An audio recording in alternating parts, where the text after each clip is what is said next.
बिस्मिल्लाहिर्रहमानिर्रहीम अल्लाहुम्मा सल्ली अला सय्यिदना मुहम्मदिन व आलि मुहम्मद। मैं हूं मन्नान अशरफ और आप देख रहे हैं आपका अपना यूट्यूब फेसबुक चैनल।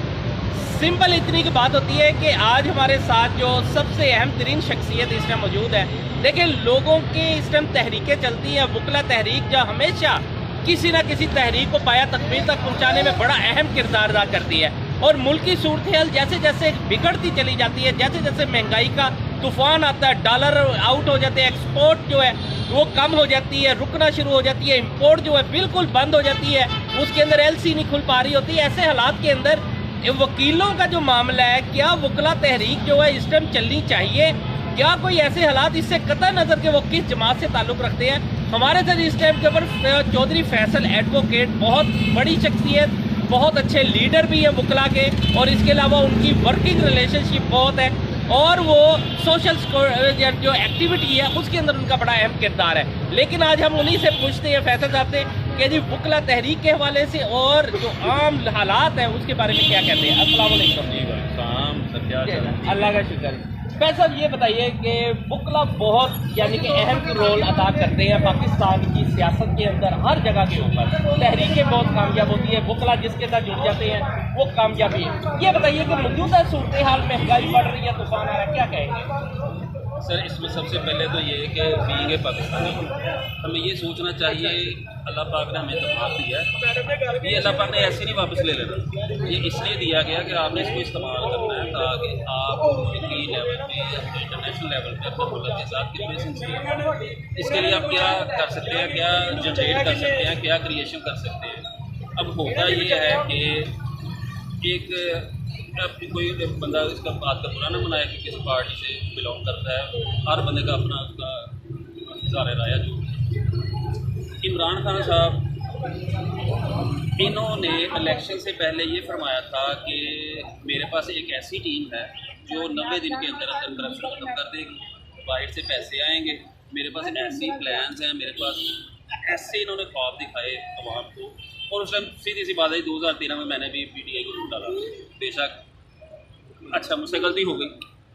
उसमें ये हुआ कि खान साहब ने असद उमर साहब लाए जो जिनके रस्तू थे, बाद में उनको निकाला, फिर जनाब ये लेके आए अजीज शेख साहब, शौकत अजीज साहब। ये सारे वो लोग थे जो इसके पास अपने खुद के नहीं थे, ये सारे पीपल्स पार्टी से लिंक थे, जिसको ये मौजूदा PDM कह के इनको जलील करता है, गंदी बातें करता है। इसको कम से कम शर्म आनी चाहिए कि अगर आर्टिकल 62 पे भी इसको अगर ये नाहल हो गया ना, तो ये जुडिशरी की बहुत बड़ी कामयाबी है। और अवाम की ये बंदा जो कि खुद पासा होने का दावा करता है, टेरियन वाइट का, इसने आज तक जवाब नहीं दिया कि वो किसकी बेटी है। अगर इसकी है तो ये हौसला करे, आगे तो कहे कि हाँ मेरी बेटी है, मैं उसकी गाड़ी से लेने को तैयार, लेकिन ये कभी भी नहीं कहेगा। ठीक है जी, तोशा खाना केस उसमें देख लें, घड़ी चोर, डायमंड नेकलेस, हर चीज़ में इसने जो, अब इनसे पूछ लें PTI वाले दोस्तों से कि ये आप क्या कर रहे हैं, उनके पास कोई लॉजिक नहीं है, कोई इनके पास आर्गूमेंट्स नहीं है। वो सिर्फ ये कहेंगे आप लोग भी तो ये करते थे।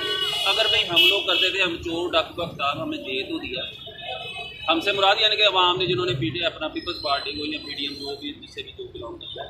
अब इसमें यह है कि इसका बंदे का कोई ना सर है ना पैर है। अब ये कहते हैं जेल भरोते हैं।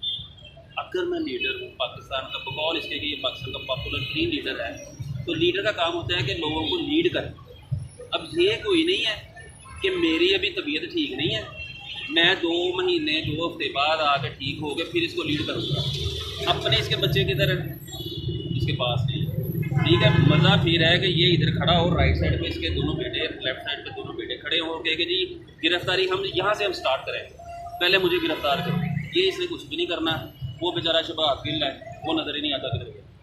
ठीक है जी, वो इसने उसको आगे कर दिया, वो बेचारा गया। फवाद चौधरी, वो बेचारा वकील होने के नाते उसको थोड़ा बहुत प्रिविलेज मिल गया होगा तो मिल गया होगा, अदरवाइज इसने सब अवाम को फिर बनाया होगा। ठीक है जी, अब ये जो PDM को बुरा भला कहता रहता है, PDM अब क्या करे? 75 सालों से अवाम सिर्फ ये सुनने के लिए रह गई है कि जब हमने हुकूमत संभाली खजाना खाली। आज तक किसी गवर्नमेंट ने टेक ओवर करने के बाद ये नहीं कहा कि खजाना भरा हुआ है जनाब, आप सारे दूध की नहरें बहेंगी, अभी सारा कुछ ठीक हो जाएगा। ये सारे अब ये इसको ये पड़ा हुआ है कि इलेक्शन करा दो जल्दी से जल्दी। इलेक्शन करवा देते हैं, मान लेते हैं भाई साहब की बात कि जनाब चल इलेक्शन करवा ला भाई, इलेक्शन करवाने के बाद अगर ये इलेक्शन हार गया, इस बात की गारंटी कौन देगा कि ये उस इलेक्शन के नतायज को मानेगा? इसने नतायज सिर्फ इस सूरत में इलेक्शन कंसिडर करने हैं अगर ये जीत जाता है। जहाँ से जीत जाता है वहाँ पे इलेक्शन ठीक है, जहाँ पे हार जाता है वहाँ पे धांधली हो गई। ये इस तरह इसका ना डबल स्टैंडर्ड जो है ना, इसका म्यार, ये इसका ऐसे मुनासिब नहीं है। इसको कम अज़ कम ये देखना चाहिए, अगर तो इस मुल्क के इस टाइम हालात हैं इलेक्शन के, मुल्क इलेक्शन को अफोर्ड कर सकता है, 100 वाला होता है। लेकिन एक सवाल बड़ा पैदा होता है कि इलेक्शन तो टाइम पे ही होने हैं, ठीक है, लेकिन अब जो 90 दिन के अंदर क्या इलेक्शन होने चाहिए? जो पंजाब और केपी के इलेक्शन है, बेशक वो अफोर्ड होता है या नहीं होता है, होने चाहिए कि नहीं? आप तो वकील है, क्या कहें? सर जी, आयन देखें, आयन कोई आसमानी सही बात नहीं। आयन हमने लोगों ने बनाया है पाकिस्तान में। इस्लामी जमहूरिया पाकिस्तान का जो आयन 1973 का जो इस्लामी एक्ट है, उसमें ये लिखा हुआ है कि आप लोगों को जो पावर दी गई है हुक्मरानों को, वो अवाम की तरफ से है, आपको अमानत है आपकी। अब आयन में अगर ये लिखा है कि इलेक्शन होने हैं तो होने चाहिए, जरूर होने चाहिए, लेकिन उसका फ्रूट क्या है? आप लोगों को ये कहेंगे, अब अगली गवर्नमेंट आएगी, वो कहेगी GDP इतना हो गया, इकोनॉमिक ग्रोथ इतनी हो गई। भाई आम इस बंदे को ये जो हाइएस्ट चला रहा है या रेडी वाला, उसको नहीं पता ये GOP क्या होता है, GDP क्या होती है, इकोनॉमिक रेशो क्या है, पर पर्सन कैपिटा इनकम क्या है। उसको ये नहीं है, उसको ये है कि मुझे पेट्रोल, मुझे बिजली, मुझे गैस, मुझे अंशुरूत एशिया मुझे वो मिलनी चाहिए। उसे कोई कंसर्न नहीं है सीट पे इमरान खान बैठा है या उस पर राशिद बैठा है, बैठा है, जो भी उनका। लेकिन ये बताइएगा कि जो आपने अभी जिक्र किया कि ज़रूरियत अशिया जो है ज़िंदगी की वो मिलनी चाहिए, आपका क्या ख्याल है कि इस टाइम मिल रही है इन हालात में? सर जी ये देखिए, पेट्रोल की आप रिसेंटली पेट्रोल का इशू चल रहा है ना, पेट्रोल का क्राइसिस, ये सेल्फ क्रिएटेड क्राइसिस है, ठीक है जी। अभी असिस्टेंट कमिश्नर साहब जो अपने दफ्तरों में बैठे रहते हैं, वो उठे, बाहर निकले, बाहर निकल के वो जाके पेट्रोल पंप पे घंटा 2 घंटे ड्यूटी दें, उनके टैंकर चेक करें। अगर तो उनके पास पेट्रोल है और वो जानबूझ के नहीं सील कर रहे, उनको फ़ौरन उसी टाइम उनके चलान करें, पेट्रोल पंप को सील करें। लेकिन ये नहीं है कि आप AC वाले रूम में या हीटर वाली गाड़ी में बैठ के तो आप इंजॉय कर रहे हैं, लोगों को सिर्फ ट्रक की बत्ती पीछे लगा रहे हैं, ठीक हो गया। लेकिन कम अज़ कम ये भी तो देखें ना, आज लोग उसके पीछे लगे हुए हैं, मतलब आटे की लाइनों में लगे हैं। आटा 150 रुपये किलो, 160 रुपये किलो मिल रहा है, घी नहीं मिल रहा। इसके अलावा चीनी का, दालों का, बहुत हैवी दालें, बहुत रेट हो गया, फल का रेट बढ़ गया, सब्जी का रेट बढ़ गया। थोड़ा सा इस पे तो बताए ना, जरा खुल के बताए। इसमें मैं अपने हसन साहब एक मुल्क का नाम और नाम है, उनको कोट करूँगा कि ये इसमें जैसे अवाम वैसे हो, इसमें हमारा कसूर है, हम लोग गलत हैं। जन्म वाली बात है, हम लोग गलत हैं। पूरे रमज़ान में पूरी दुनिया में वहाँ पे प्राइसेस कम होती हैं, हमारे इधर बढ़ जाती, ठीक है जी। पेट्रोल का पता भी है कि यार अभी ये बढ़ना है। मैं ये गवर्नमेंट से कहता हूँ कि बढ़ाने का शोशा ना छोड़ा करें, बढ़ाना है ना रात को बढ़ा दिया करें, ताकि कम से कम अवेलेबल तो हो। मिलता नहीं है। एक बंदा है जिसके पास मोटरसाइकिल है, उसने उसी मोटरसाइकिल पर उसका बच्चों को भी स्कूल छोड़ने जाना है, लेने भी आना है, कारोबार पे भी उसी पे जाना है। अब उसको पेट्रोल ही नहीं मिलना। 200 रुपये का पेट्रोल वो कह रहे हैं जी 200 रुपये से ज़्यादा हमने नहीं डालना। अब 200 रुपये में लीटर भी नहीं आता। अब 200 रुपये पेट्रोल में आप डेली में क्या करेंगे? अब वो कहते हैं जी अवाम लगी नहीं, इतों नहीं बंदा थे, अगले पेट्रोल पंप को वाले नहीं, यानी कि काम छोड़ दें, इस पेट्रोल पंप से 100 का डलवाएं, फिर अगले से, फिर यही काम करते रहे और कोई काम ना करें, ठीक है जी। आटे का बहरान, हम ज़रूरी मुल्क है, अगर ये आटे का बहरान, चीनी का बहरान हमारे मुल्क में आ रहे हैं तो फिर इसका फिर अल्लाह ही आप, जो मुशर्रफ साहब कह गए हैं कि इस मुल्क का अल्लाह ही आप नहीं। आप मुतमिन है वैसे PDM की गवर्नमेंट से? सिर्फ सिंपल लास्ट सवाल नहीं ये, लेकिन इसमें PDM को टाइम तो देना। आप तो कह रहे हैं कि अभी हो जाए सारा कुछ। अभी कैसे? 3.5 साल जिसने हुकूमत की है वो कह रहा था ये पिछले मैं गंद साफ कर रहा हूँ। अब ये आ गए हैं, ये कह रहे हैं कि जी हम 3.5 साल का गंद साफ कर रहे हैं। ये चले जाएंगे, वो कहेंगे जी हम ये 1.5 साल में जो गंद डाल के गया PDM हम उसको साफ कर रहे हैं। ये अवाम सिर्फ यही सुनने की काबिल रह गई है और अवाम ने यही सुनना है हुक्मरानों से। ये सिर्फ एक काम कर रहे हैं, जितने भी ब्यूरोक्रेसी है, MNA MP ये भूखे मरते हैं।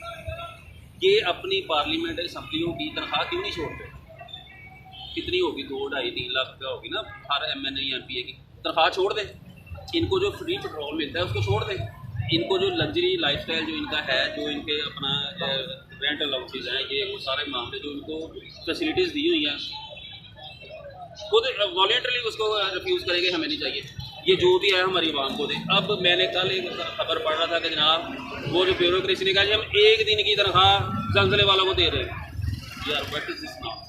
एक दिन की तनख्वाह सारे माह की छोड़ दो, जब तक मुल्क नहीं हालात सही होते। ये असम्बली में भी लाइट जाए ना, असम्बली में भी लोड शेडिंग हो, ये जो कोट पहन के ऐसे बैठे होते हैं जैसे ये फराउन है। ये हमारे वहाँ पे मसाइल हल करने के हैं कि एक दूसरे को अपना नीचा दिखाने के हैं। ठीक है जी, असम्बली में भी लोड शेडिंग हो, इनको पता चले कि किस हाल में लोग बैठे, लेकिन नहीं। सही शॉर्ट लफ्जों में आप एक वकील, एक पूरी पावर के, यानी कि पूरे मुल्क में बुकला की बड़ी पावर है, ये बताइए इन हालात के अंदर बुकला का किरदार क्या होना चाहिए, क्या है? सर जी, बुकला बरादरी है हमारी, लेकिन हमारे जो बुकला साहबान जो लीडर्स हैं ना, उनको भी ये सोचना चाहिए कि बुकला काज के लिए खड़े हों, आवाम के लिए खड़े हों। ये मुल्क एक वकील नहीं बनाया था, इस मुल्क का ख्वाब भी एक वकील नहीं देखा था, तब ये मुल्क मार्च वजूद में आया। लेकिन अब अनफॉर्चुनेटली जो हमारे बुकला साहबान हैं, लीडर्स हैं, वो अब जमातों के आला कार बने हुए हैं। बात बता के निकल ले जी, अमीर चौधरी फैसल एडवोकेट है, मैंने आपको पहले भी शुरू में भी बता दिया था कि बहुत एक्टिव वकील है। आपने इनकी बातों से अंदाज़ा लगा लिया होगा कि क्या हालात किधर जा रहे हैं। बहरहाल बहुत ज़्यादा खुशी की बात है कि जो भी उन्होंने बताया सच बताया। लेकिन चलते चलते एक शेख अरफान साहब हैं, इनसे ज़रा पूछ लेते हैं। ये देखें जी, ये इस टाइम धोबी घाट के सदर भी हैं जो मार्केट है, और इसके साथ साथ ये अपना कारोबार भी करते हैं। शेख साहब, बिल्कुल शार्ट लफ्ज़ों में काफ़ी टाइम हो गया, ये बताइएगा कि इन मुल्क की ये जो मौजूदा सूरत हाल है, अब पीडीएफ को कहते हैं इसका कसूरवार समझते हैं, या पीटीआई को, या कोई फलाई मखलूक है उसे? बिस्मिल्लाहिर्रहमानिर्रहीम। पहले तो मैं ये कहना चाहूँगा कि पाकिस्तान को जो है, जब से ये पीटीआई बनी है, खान साहब आए हैं, इन्होंने मुल्क का किसी को चलने ही नहीं दिया। नवाज शरीफ के दौर में इन्होंने धरना दे दिया जी, मुझे लेके आओ जी, तब नहीं चलने दिया। वो जो उसके बाद फिर जब गवर्नमेंट में आ गए जी, असम्बली जो है जी, मुझे वो पूरी पावर नहीं मिली जी। भाई तुम्हारी जुडिशरी, तुम्हारी अपना आर्मी तुम्हारे साथ ताउन कर रही है, सारा कुछ कर रही है, फिर आप क्यों नहीं चलने दे रहे? आप उन सबको पकड़ भी रहे हैं, ठीक है, उनके ऊपर झूठे केस भी बना रहे हैं, तो फिर भी आप कह रहे हैं जी मुझे पावर नहीं है।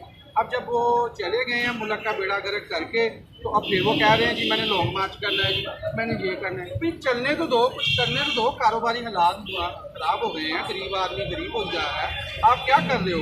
मुल्क को चलने दो। आपके कारोबार में कोई असरअंदाज हुआ है? क्योंकि आपका तो मोबाइल का भी कारोबार है, काफ़ी वसी है। 100% हुआ है, 100%। जो 1 महीना 2 महीने पहले जो मोबाइल 20-30 हज़ार का मिल रहा था, वो इस वक्त 50,000 कारोबारी हालात इतने खराब हैं, बहुत इस वक्त गुजारा करना मुश्किल हो रहा है। आप खुद ही देख लें कि एक बंदा एक मुल्क चल रहा है, रूटीन में चल रहा है, जब कोई बंदा आके उसके अंदर इतना फैलाता है, ठीक है, तो वो कैसे मुल्क तरक्की करेगा? इन्होंने तो चलने ही नहीं दिया, कुछ करने ही नहीं दिया। जब भी कुछ चलने लगता है, ये अपना उसमें वो पंगा डाले थे, ये मुझे लेके आओ जी, मुझे लेके आओ जी। जहाँ से खान साहब के हक में जो फैसला हो तो वो ठीक है, जो इनके खिलाफ हो तो वो खराब है जी। इसका मतलब है कि फिर तो आप आटा जो है 200 रुपये किलो खरीद लेंगे, दालें 600 रुपये किलो खरीद लेंगे, मतलब सेब या किलो 1000 रुपये किलो खरीद लेंगे, अंडे 500 रुपये किलो खरीद लेंगे जी।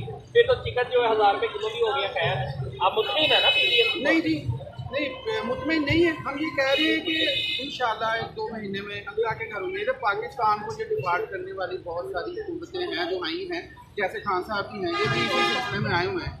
ये चंदा खाने वालों के साथ मिल गए हैं, वो चंदा खा रहे हैं खान साहब चीज़ें बेच के। इंशाल्लाह पाकिस्तान को कुछ नहीं होगा और वापस रेट भी इंशाल्लाह पूरे होंगे। आज ये है कि जो 10 किलो चीज़ ले रहा था वो 5 किलो ले रहा है, कोई ऐसे कर रहे हैं। बड़ा हालात ऐसे अल्लाह खैर करे, इंशाल्लाह ठीक हो जाएंगे।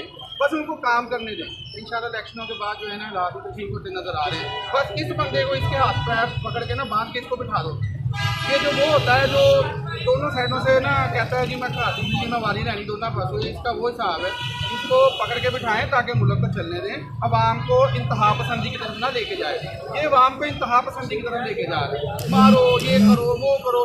नवाज शरीफ ने तो कभी कहा था कि मारो भी पकड़ो ना, उसने कभी गालियाँ दी थी ना, जिस स्टेज पर खड़े होकर गालियाँ देता है, मैं तेनू ऐसा कर दूँ, मैं तेनू ये कर दूँ ना। ये वाहद बंदा है, ये इंतहा पसंद है। आम लेमैन को भी इतनी जरूरत दे दी है कि वो हमारी पाक गालियाँ नहीं करता। इस बंदे की ये साजिश चक्कर कितना है, ये कितना है जरूरत है कि ये फौज अब 3.5 साल जब ये बैठा रहा है, तब इसका यही गाना था हम सेम पेज पे, हम एक पेज पे, हम एक पेज। अब यार ये इसका कुछ पड़ता है कि ये जनरल बाजवा को ऐसे ही बुरा भला कहता है। अगर ये इतना ही कहना मानता ना, अब ये कह रहा है कि मेरे हाथ में कुछ नहीं था, तो ये उस समय रिजाइन दे देता। उसी असम्बली में गालियां दे के फिर उसी असम्बली में बैठ गया। ये सही नहीं। नॉनसेंस आदमी है। फौज के खिलाफ फौज है तो हमें फौज के खिलाफ लोगों में इंतशार ना फैलाए, इंतहा पसंदी की तरफ ना लेके जाए लोगों को। हाँ, खिलाओ घिराओ वाली बात ना करे।